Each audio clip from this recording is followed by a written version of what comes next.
Hello dear students, welcome back to Kataria pharmacy.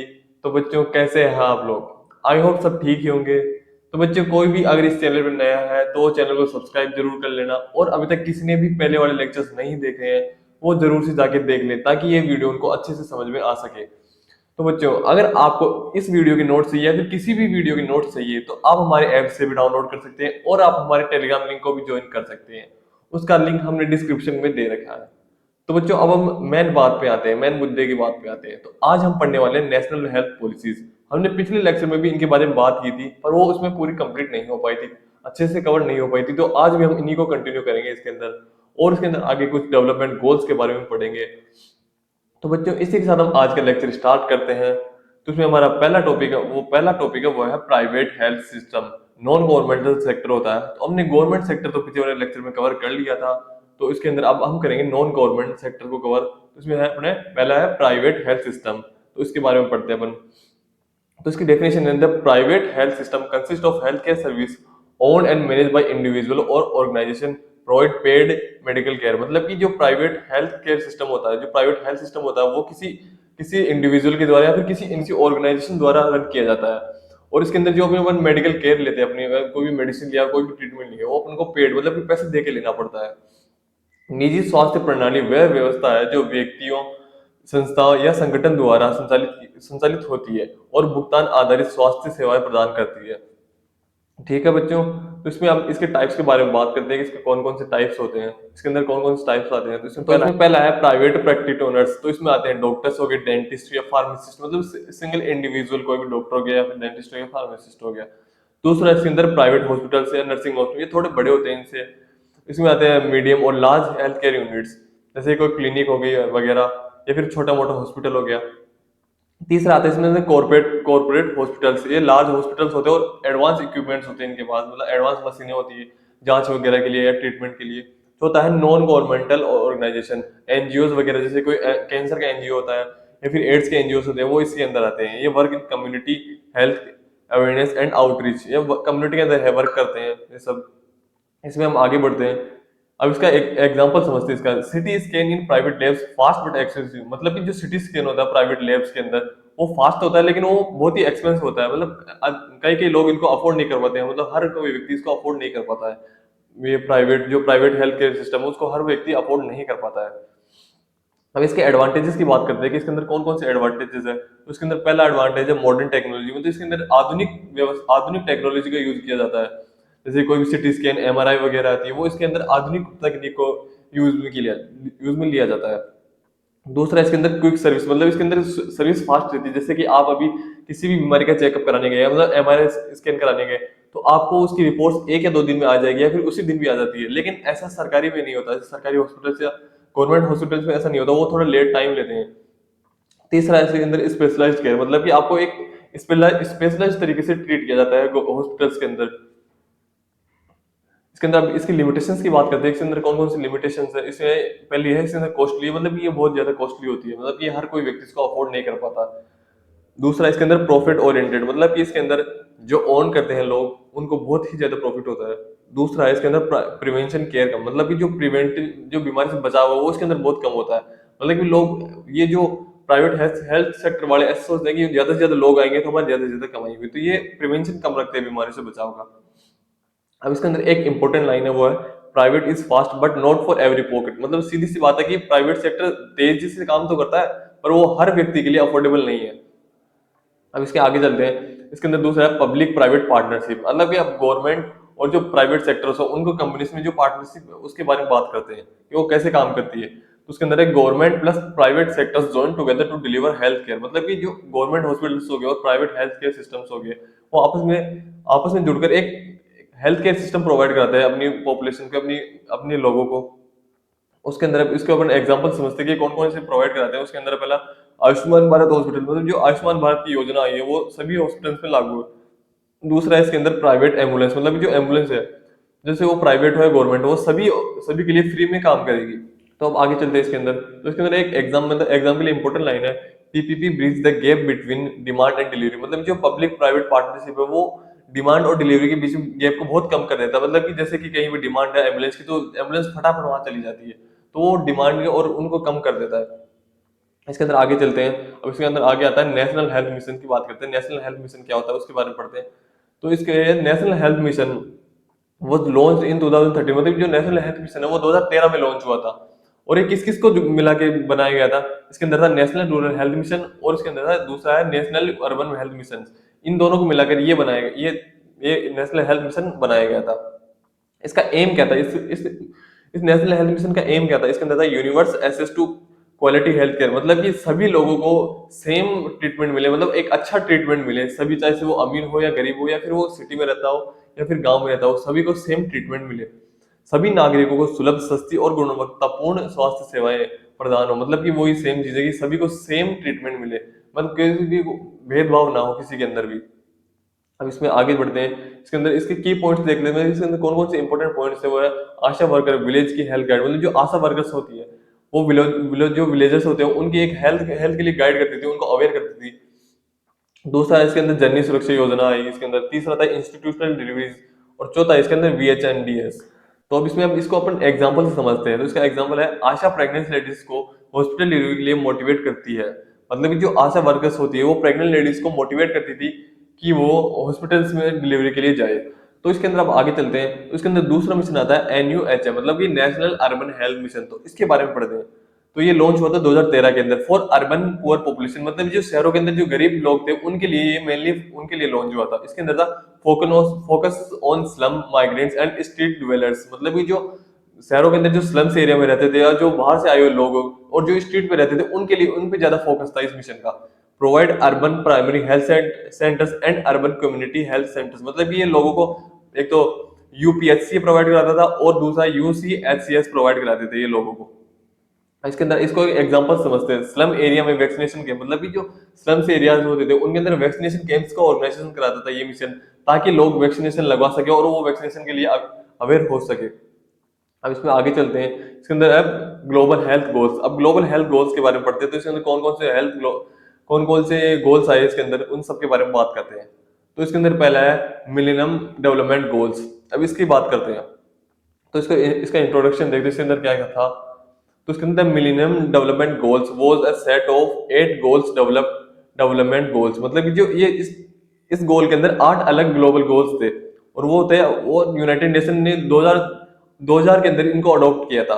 और इसके अंदर था कि 2015 तक हम गरीबी को हटा देंगे और जो बेसिक ह्यूमन नीड्स है वो प्रोवाइड कराएंगे लोगों को। इसके अंदर आगे चलते हैं। सहस्त्र शताब्दी विकास लक्ष्य संयुक्त राष्ट्र वर्ष 2000 में अपनाया गया 8 वैश्विक लक्ष्य थे, जिनका उद्देश्य वर्ष 2015 तक गरीबी को कम करना तथा मानव की मूल आवश्यकताओं में सुधार करना था। इसको अपन एग्जांपल से समझते हैं, जैसे कि free mid day meal equals to less hunger equals to better school attendance, मतलब कि अगर हम फ्री मिड डे मील चलाएंगे स्कूल्स के अंदर तो भूख कम होगी, लोग मतलब बच्चों की भूख कम होगी और ज्यादा से ज्यादा लोग, ज्यादा से ज्यादा बच्चे स्कूल्स को अटेंड करेंगे।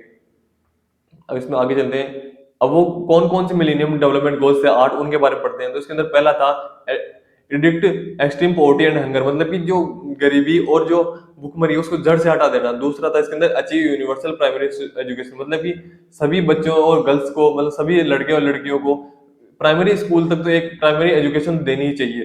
तीसरा था इसके अंदर promote gender in equality and empower womens, मतलब कि जो इनइक्वलिटी होती है मेंस और वुमेन्स के अंदर उसको जड़ से खत्म कर देना ताकि वुमेन्स को भी सेम राइट्स मिल सके। उसके अंदर चौथा है रिड्यूस चाइल्ड मोर्टिलिटी, मतलब कि जो इन्फेंट मोर्टिलिटी रेट थी, मतलब जो भ्रूण हत्या थी उसको कम करना इसके अंदर। पांचवा इसके अंदर इंप्रूव मैटरनल हेल्थ, मतलब कि जो मैटरनल हेल्थ में प्रेग्नेंट लेडीज को हेल्थ को इंप्रूव करना था। इसके अंदर छठा है combat HIV AIDS malaria and other disease, मतलब कि जो HIV केस थे, एड्स के केस थे और मलेरिया, इन सभी को कंट्रोल में लाना, इन सभी डिजीज को कंट्रोल में लाना।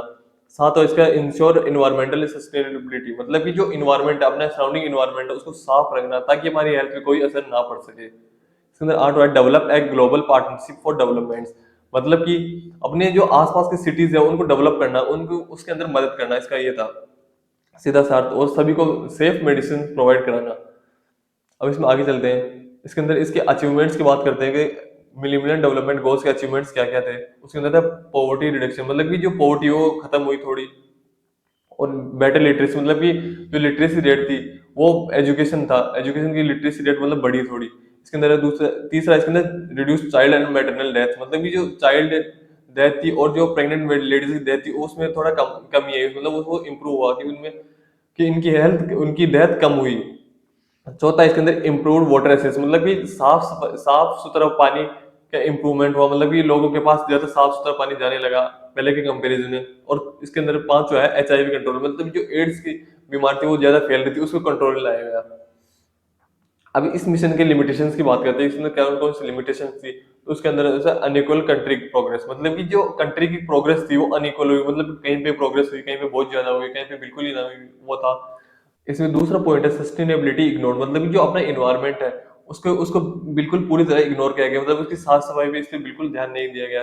इसके तीसरा है इन्वायरमेंटल वीकली कवर्ड, मतलब कि जो इन्वायरमेंट था अपने आसपास का उसको मतलब बहुत ही कम ध्यान दिया गया उस पर। तो अब हमारा दूसरा गोल है वो है सस्टेनेबल डेवलपमेंट गोल्स। अब इसके बारे में बात करते हैं अपन, इसके इंट्रोडक्शन के बारे में। तो इसका इसका introduction, the sustainable development goals are 17 global goals adopted by the UN in 2015, मतलब ये जो सस्टेनेबल डेवलपमेंट गोल्स है उसके अंदर 17 ग्लोबल गोल्स थे और 2015 के अंदर अडॉप्ट किया गया, यूएन के द्वारा इसको अडॉप्ट किया गया इस गोल्स को। उसके अंदर था कि 2013 2023 2030 तक हम जो अपना सराउंडिंग्स जो इन्वायरमेंट है उसको पूरी तरह ठीक कर देंगे, इसका ये एम था। अब इसके बारे में आगे बात करते हैं। सतत विकास लक्ष्य संयुक्त राष्ट्र द्वारा 2015 में अपनाया गया 17 लक्ष्य हैं, जिनका उद्देश्य 2030 तक सभी देशों में सतत विकास सुनिश्चित करना है। अब वो 17 सस्टेनेबल डेवलपमेंट गोल्स कौन कौन से थे उनके बारे में पढ़ते हैं। तो उसके अंदर पहला था नो पॉवर्टी, मतलब कि and poverty in all forms everywhere, मतलब जो गरीबी है उसको जड़ पूरी तरीके से खत्म कर देना सभी सारी तरीके से। दूसरा इसके अंदर जीरो हंगर, मतलब कि जो भूखमरी है उसी को उसको पूरी तरह से खत्म कर देना और सभी को एक क्वालिटी फूड प्रोवाइड कराना। तीसरा इसके अंदर good health and wellbeing, ensure healthy life for all, मतलब कि इसके अंदर यह था कि सभी की हेल्थ ठीक रहे, मतलब सबकी रहे अच्छी रहे सभी की हेल्थ, और कोई भी जल्दी से बीमार ना पड़े। इसके अंदर चौथा था quality education, inclusive and equitable education, मतलब कि सभी को क्वालिटी एजुकेशन मिले, सभी को सेम एजुकेशन मिले। आगे चलते हैं इसके अंदर। और पांच होता है gender equality, empower all womens and girls, मतलब कि इसके अंदर है कि जेंडर इक्वलिटी है उसको लाया जाए, मतलब कि किसी के अंदर भेदभाव नहीं किया जाए और गर्ल्स और बॉयज के अंदर कोई भेदभाव नहीं किया जाए, सभी को सेम एजुकेशन प्रोवाइड किया जाए।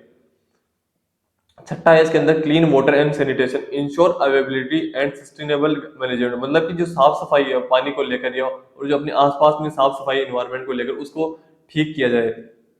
17 इसके अंदर affordable and clean energy, access to reliable and sustainable energy, मतलब कि जो एनर्जी है जैसे कि कोई भी सोलर एनर्जी हो गई या फिर एलपीजी गैस, ये सभी को अफोर्डेबल प्राइस में मिले। तो इसके अंदर आठवां पॉइंट है decent work and economic growth, promote sustainable economic growth, मतलब कि इसके अंदर ऐसा है कि सभी को जॉब मिले, सभी को अच्छी वर्किंग कंडीशन मिले ताकि लोग पैसा कमाए और अफोर्डेबल ट्रीटमेंट अचीव कर सके। तो इसके अंदर 9 पॉइंट है industry innovation and infrastructure, build resilient infrastructure, मतलब कि इंफ्रास्ट्रक्चर से मतलब है कि अपने हॉस्पिटल्स बनाए, फार्म इंडस्ट्री बनाए, रोड्स बनाए, ताकि लोगों को अच्छी से अच्छी हेल्थ केयर सिस्टम प्रोवाइड हो सके। इसके अंदर आ गया 10th है reduce inequalities, reduce inequalities with in among countries, मतलब इसके अंदर ऐसा कि अमीर गरीब के अंदर कोई भेदभाव ना करे जाए, सभी को same health care system provide हो। 11वां इसके अंदर sustainable cities and communities, make cities inclusive and safe, मतलब कि सिटीज को सेफ बना जाए, मतलब वो ज्यादा पोल्यूटेड एयर ना हो, क्लीन वाटर हो और हेल्दी एक मतलब प्रॉपर हाउसिंग हो, जिससे क्या है कि हेल्दी इन्वायरमेंट रहेगा तो लोग भी हेल्दी रहेंगे। तो इसके अंदर 12 पॉइंट है responsible consumption and production, sustainable use of resources, मतलब जो अपने नेचुरल रिसोर्सेज है उनका सेफली यूज हो, मतलब कि इसके अंदर ऐसा है कि अगर कोई भी ड्रग्स है वो एक्सपायर हो गई तो उनको प्रॉपर डिस्पोजल हो और मेडिसिन का सही यूज हो। 13वां इसके अंदर climate action, combat climate changes and its impact, मतलब जो क्लाइमेट चेंजेस है जैसे ग्लोबल वार्मिंग बढ़ रही है तो उसको कम करा जाए कैसे भी ना करके, ताकि लोगों की हेल्थ पे कोई बुरा प्रभाव ना पड़े। इसके अंदर 14 है life below water, conserve oceans and marine resources, मतलब कि जो ओशियंस है उनको कंजर्व किया जाए, अपनी रिवर्स को कंजर्व करा जाए, ताकि इससे क्या है कि जो फूड है अपने ओशियंस के अंदर में, मतलब जो सी फूड है उसको भी कंजर्व रहे और न्यूट्रिएंट्स की कमी ना आए लोगों में। 15 इसके अंदर life on land, protect territorial ecosystem, मतलब जो फॉरेस्ट है उनको प्रोटेक्ट किया जाए, जिससे क्या है कि अपन जो भी फॉरेस्ट फॉरेस्ट से जो भी फूड मिलता है, जो भी न्यूट्रिशियस फूड मिलता है वो कंजर्व रहे, जिससे कि अपनी हेल्थ पे कोई बुरा असर ना पड़े, अपने को न्यूट्रिशन टाइम टाइम मिलता रहे। तो इसमें आप 16 पॉइंट देखते हैं, piece justice and strong institution, promote peaceful and inclusive society, मतलब इसका मतलब है कि अगर गवर्नमेंट अपनी गवर्नमेंट स्ट्रॉन्ग रहेगी तो फेयर सिस्टम चलेगा, और जो स्कीम्स होती है जैसे कि कोई कोई स्कीम्स होगी जैसे कि नेशनल हेल्थ मिशन आ गए वो सही से काम करेंगे। 17 इसके अंदर partnership for the goals, strength global partnership, मतलब कि अपने प्राइवेट सेक्टर हो गए, अपनी गवर्नमेंट होगी और जो एनजीओ होगी वो साथ मिलकर काम करें तो सभी को एक अच्छा हेल्थ केयर सिस्टम प्रोवाइड हो सकता है। अब इसमें आगे बात करते हैं फीचर्स ऑफ एसडीजीज, मतलब कि फीचर्स के बारे में बात करते हैं इसके अंदर। तो इसके अंदर पहला फीचर है यूनिवर्सल फॉर ऑल कंट्रीज, मतलब कि सभी कंट्रीज में सेम हेल्थ केयर सिस्टम चले। दूसरा है inclusive, focus on environment, economy and society, मतलब कि जो इकोनॉमी होगी, इन्वायरमेंट होगी और सोसाइटी, वो तीनों बैलेंस से चले। इसके अंदर तीसरा है इंटीग्रेटेड, गोल्स आर इंटरलिंक्ड, मतलब कि जो सारे गोल्स है, जो सारी स्कीम्स है वो इंटरलिंक होती है, अगर किसी एक में भी कोई भी एक भी काम नहीं करी तो सारी इफेक्ट होगी इससे। चौथा इसके अंदर visible, clear target and indicator for monitoring, अगर मतलब ये जो टारगेट्स अपने इंडिकेटर्स वो क्लियर रहेंगे तो इससे क्या है कि हम हमारी मॉनिटरिंग भी वो हम मॉनिटर कर सकते हैं उनको कि ये सही से काम कर रहे हैं या नहीं कर रहे, कौन से भी गोल्स हो वो सारे। इसमें आगे चलते हैं। फिर तीसरा है एफआईबी डेवलपमेंट गोल्स, इनके बारे में बात करते हैं अपन। तो इसके अंदर इसका इंट्रोडक्शन है, FIB development goals are a set of global development by the international pharmaceutical federation, मतलब कि जो इंटरनेशनल फार्मेसी फेडरेशन है उनके द्वारा इन गोलों को बनाया गया।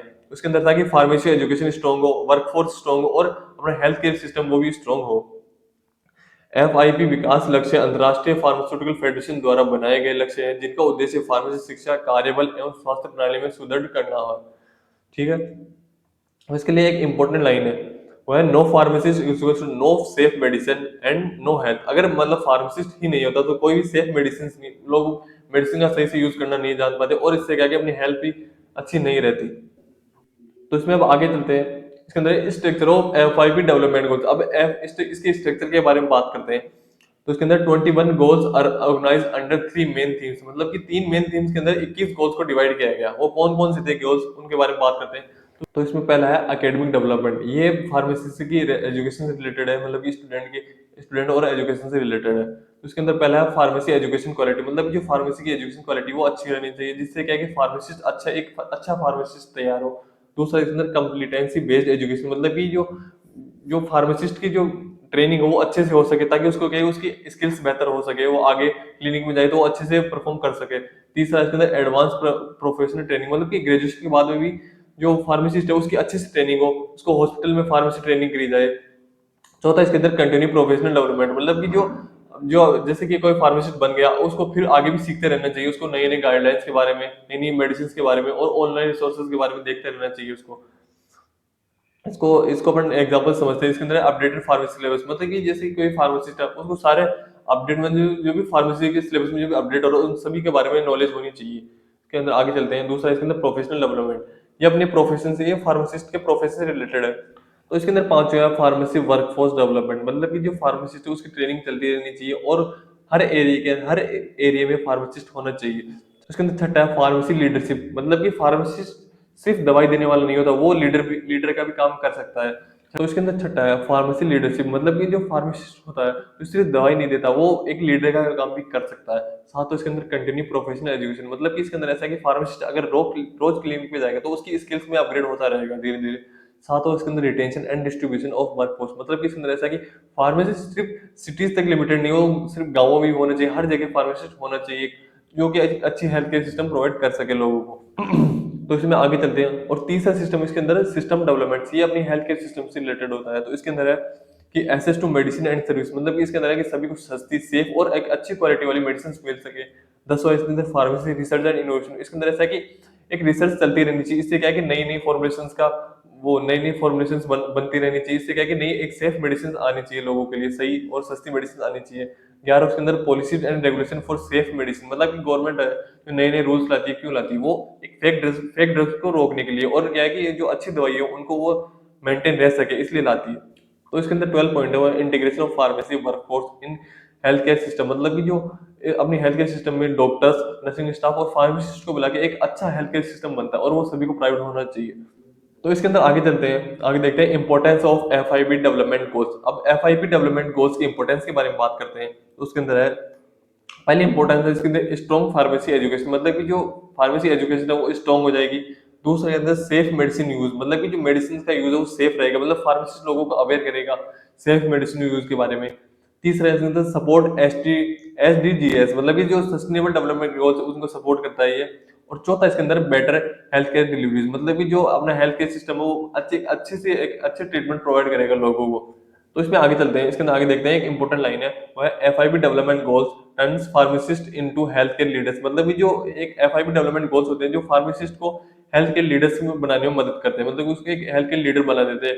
मतलब कि सभी को, वो लोगों को मोटिवेट करता है हेल्थ केयर सिस्टम के बारे में, अपनी मेडिसिन के बारे में, ट्रीटमेंट के बारे में, वैक्सीनेशन के बारे में, तो उसको एक हेल्थ केयर लीडर बना देती है। तो बच्चों आज का लेक्चर हम यहीं पे खत्म करते हैं, और आई होप कि आप सभी को समझ में आया होगा और आपको मेरे साथ पढ़ने में बहुत ही ज्यादा मजा आया होगा। तो बच्चों अगर आपको इस वीडियो के नोट चाहिए तो आप हमारे ऐप से डाउनलोड कर सकते हैं, और आप हमारे टेलीग्राम लिंक पे भी ज्वाइन कर सकते हैं, और वहां पे आपको सभी नोट्स मिल जाएंगे। तो बच्चों समझते रहिए, पढ़ते रहिए, तब तक के लिए ओके बाय।